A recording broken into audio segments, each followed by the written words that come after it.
A warm good evening and welcome to it. This is Sport at 10. It's Wednesday night. Make sure that you get close to your TV screen because we've got a really hot show for you tonight. Who is going to be coming on the bench and giving their sporting stories? They are some fantastic athletes and you will love to hear from them. Starting out on the bench tonight, we go back into time. Look at the two of them, 10-1-1 as well as my gems. It's Carling Black Label and the formation 4-2-3-1 is coming under scrutiny from the experts. Right next to them, we go from that to a much better, lot more beautiful scenery as the hockey comes into the spotlight. Phumelela Mbande, she's the new goalkeeper with the women's national hockey team. And I got to tell you, I don't watch a lot of hockey, but Phumelela, the kit that you're wearing, I think is going to make a convert of me. I'm going to start watching a lot more hockey. Moving on, there is Dylan Clausen, the new signing at Bidvest Wits. A man, though, who was also involved in the game when Bafana beat Spain, and he started the game when Bafana lost 5-0 to Brazil. I want to hear what that was like to be on the field. Dylan, those stories we need from you, and we'll find out what has brought him back from European football to Bidvest Wits. There's Pello Bala. He comes in. You'll recognize the face because he looks just like his brothers, the Bala brothers. The family resemblance is great, but the music that's coming from the youngest of the three is tremendous, and he is going to take on the Sport at 10 quiz at the end of the show. But let me rush over to get you the latest news stories today. I'm in a Haring at Jorga. I'm doing exercise, and I'm also going to look at what you guys are saying on social media, because before I came on air, I put the question about, are you happy, are you sad, the transfer window, what's happening?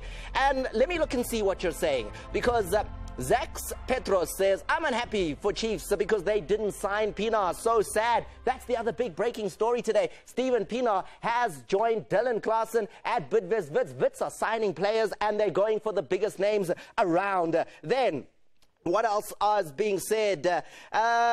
Looking further down your list, he says, you guys have got so many comments. I'm struggling here, but most of you all talking about the fact that you are heartbroken at the fact that Chiefs hasn't brought the kind of players you want in. That's what Tommy Madondo is saying. Then Cliffland says, just wait and see. And he is looking forward to more signings coming through. He says, I'm sad that Steven Pienaar won't be finishing his career off at Mamelodi Sundowns. That's what Feds is saying. And I keep going down the list here. I'm trying to find somebody who's actually happy, but most of you not particularly happy so far. Okay, Ayanda Ace Barker, you're the only one who said he's happy, and he's happy for the fact that Sangweni has got to Orlando Pirates. We'll talk more about that topic very shortly, but let's get into the latest news stories. I've got them here, and the latest news story is a very sad one because we're coming into a young man's life who has been taken way too soon. Ntutugo Radebe. He was a man who played his football in Belgium. He took his club, CAS Eupen, to the top league in Belgium. And now, having come home to South Africa yesterday, was involved in a car accident which took his life. The fullback is going to be missed. 5 years in Belgium. He came from the Aspire Academy. Close friends with Bidvest Wits' Sfiso Hlanti, and to have him lost in such a tragic way where he was just a few days away from going back to Europe and in all likelihood being offered a 2-year contract to continue his football in Belgium. How sad. The football fraternity in South Africa are devastated because there was so much more that Ntutugo would have given us as South Africa and done for himself and his family with the football career that was blossoming. Imagine, he'd taken the club, been with them for the last 5 years, taken them from one of the lower divisions. They just got to the Premier League. They were happy with the performances, likely to make him sign more. The sad news, he passed away yesterday in a car accident here in South Africa, and our condolences go out to the entire family. But moving on to another news story that is equally sad is the story about Venus Williams, because on the 9th of June, Venus Williams was in her car driving. She went through an intersection and was involved in a car accident. Now, a couple of weeks later, the victim of that car accident, Jerome Barson, a retired school teacher, died. And basically everyone is saying that the reason for the death is that Venus Williams was driving the car and she ran the red light, was inattentive during the driving, and negligent in the operation of a motor vehicle. So these are the charges that are being laid against her by the family of Barson. And Venus Williams is absolutely devastated at the fact that what she did on the road actually caused the death of another human being. And she won her opening match at Wimbledon on Monday, which is great that she's able to focus on the tennis still. But when asked about what it felt like, how her mind was, what is she thinking around the car accident and the death of that retired school teacher in the car accident that she was involved in, well, her response was typical Venus, emotional. There are really no words to describe like how devastating, and yeah, I'm completely speechless, and it's just.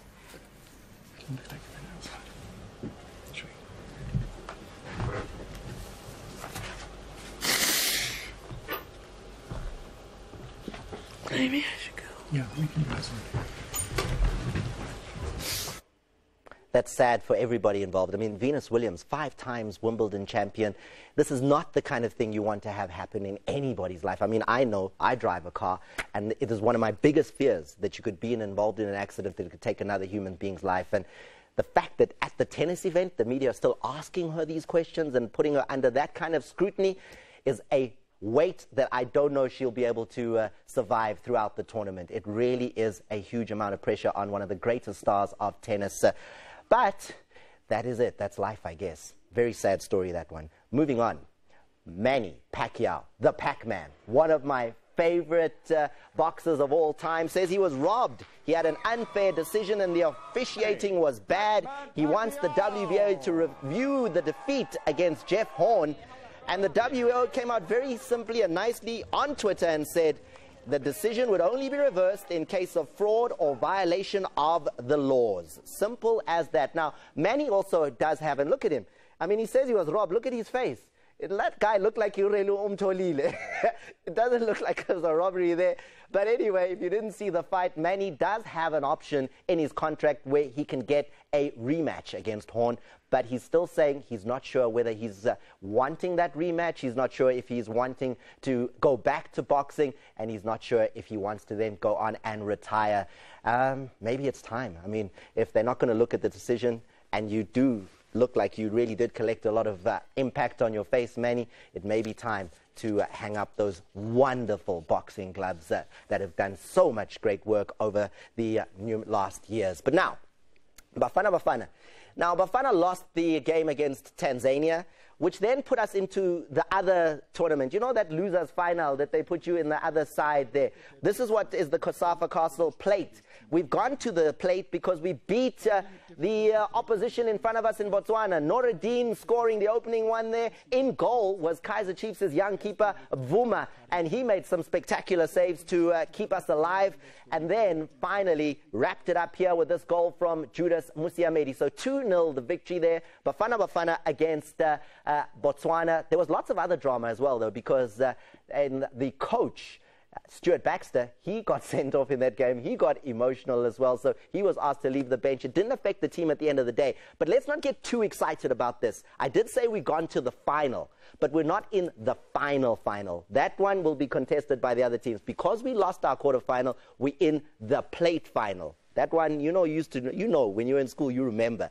When you lost and then they didn't want you to go home early because, you know, you only played one game. They put you in the plate, and then you played until the end of the day and clapped hands for the others. That's where we are right now. We're in the plate final of the COSAFA on the back of that result there. And then I'm going to take you now to a story that shows you that other sports other than rugby and soccer need red cards. I never thought it would be the case when it came to cycling, because you just see tight pants and helmets and nice glasses and you think, what could go wrong here? Well, it can. A red card needs to be issued, because what happened at the Tour de France, the biggest cycling event in the world, it goes on for weeks and weeks, and some of the biggest stars in cycling participate in it. Now, there was a bit of cheating that took place. Look at this, an injury that took place as well, as Peter Sagan is adjudged to have stuck out an elbow and caused Mark Cavendish to come crashing to the floor. So, as you see there, they're coming to the line.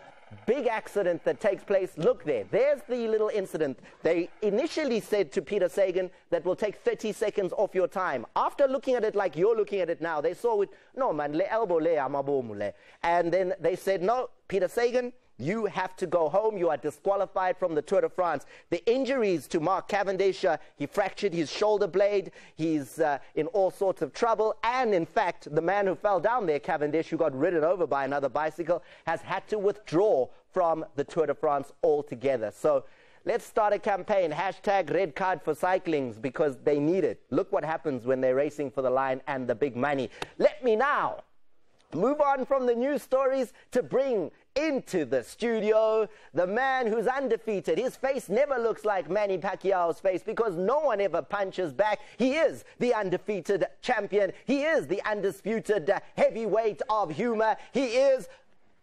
Sensei Shampunino. Stand up and bow, Thomas. Sensei. Thomas Mlambo.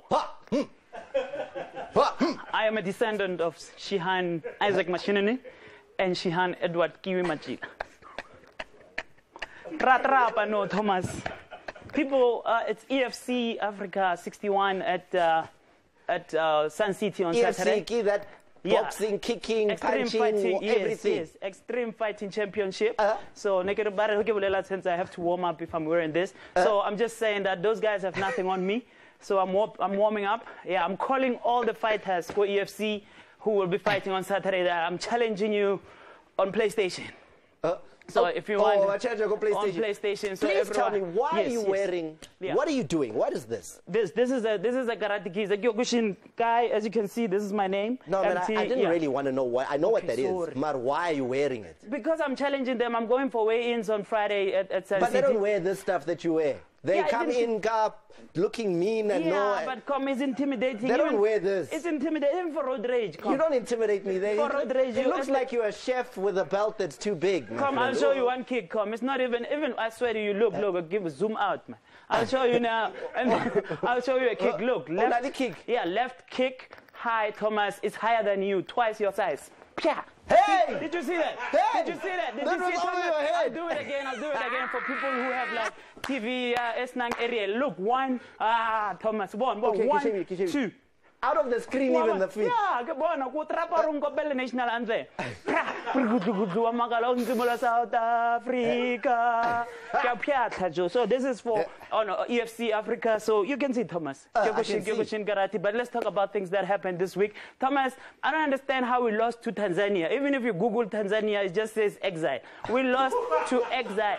People, how do you lose to exile? People, they sang our national anthem. They won Cape Town City. You didn't see. What about Thomas? Huh? You Sensei, can talk. Sensei. Yes. I've been to Tanzania. Yes. And I don't appreciate what you're saying. How come because you're on when you are in a place like Dar es Salaam, yes, every street, yes, the way they honor and respect South Africa, you will drive down Govan and Mbeki Avenue, yes, you'll turn left onto Nelson Mandela Street. That is literally the street names they have in Dar es Salaam. Which proves that it's exactly. Thomas, don't play with Tanzania. When you land, go Tanzania. Airplane is not Paula Savasa Appel. It's exile, Thomas. It's exile. And Bafana that were sent there were so young. Thomas, give Mamba. You know, we asked for Bafana and then Baxter gave us in Ganizoma. You know, the whole pitch. They are kids. Pitch and grab water. You know, after the game, usually badlala ipina tsa bo bontsha re ke batho ba baholo la bo babes o doom kwa ka half time cause ke bana no lang growing up it's growing up Scotty Mamlaga Bafana how could you we can't celebrate winning against Botswana. I mean really we beat Nigeria. No, it's a past tense, Thomas. Let's look, it's cool history, but of it. We can't even talk about, we can't celebrate beating Botswana. It's like winning against Rustenburg. Like Botswana man, retire. Let's talk about things that are happening more. Kaizer Chiefs and Zimbabwe. Can you tell us what Botata Balunagi? Chiefs barrega go Zimbabwe. Ke shobana le account ko country e like yes, Chiefs. They've signed a player called Teenage Hadebe. Exactly, just for the teenage. So the good news is there'll be a teenage at Kaizer Chiefs. A cheaper teenage. It's like a Black Friday teenage. But it's like Zimbabwe is Chiefs. It's Chiefs' version of Oriental Plaza. They get everything. Chiefs Chiefs. Well, but I'm saying congratulations to Vets for buying Steven Pinar and for Pirates for buying Dylan Klassen. Yeah, aggregate is here. Okay. They're buying Dylan Klassen and for Pirates for buying Tammy Sangwen, something you've done that is better. Klassen, sure, you just need a new headdo. But then you see, so they just bought Klassen, they bought Pirates bought Sangweni, and then Celtics decided to buy a coach called who? Vaseline. Ali tu tiga rega grocery. Pare de chile le rega franchise varge shell. Win. Lena rega Vaseline. You're gonna be slippery in the league, and then you're gonna shine and get a star. How about you? Thomas, Confederation Cup is over. Germany won and everything. But you know what? They are busy giving the video referees a very fancy name. Barging, VAR, barging. VAR, video assistant referee. Come to South Africa, umbimbi. Oh, wait.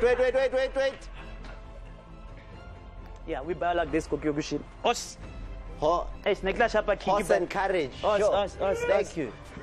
That's the Shampunaiser. We'll be back throughout the duration of the show, giving you his unique view on what's going on. What are your thoughts on the signings made by the EBSA Premiership clubs so far? That's the question that's been put to you. You can have that conversation with us on @Sport10 TV, on Twitter, on Facebook. You can go on and give us your views as to what Shampunaiser's take on the signings have been as well.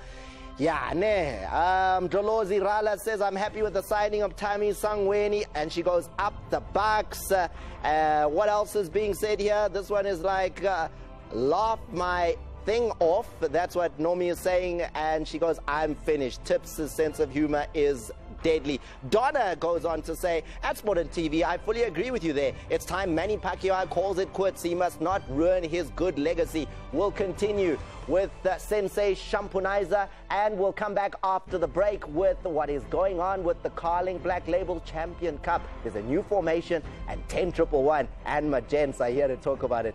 This promises to be a good conversation. Stay with Sport at 10.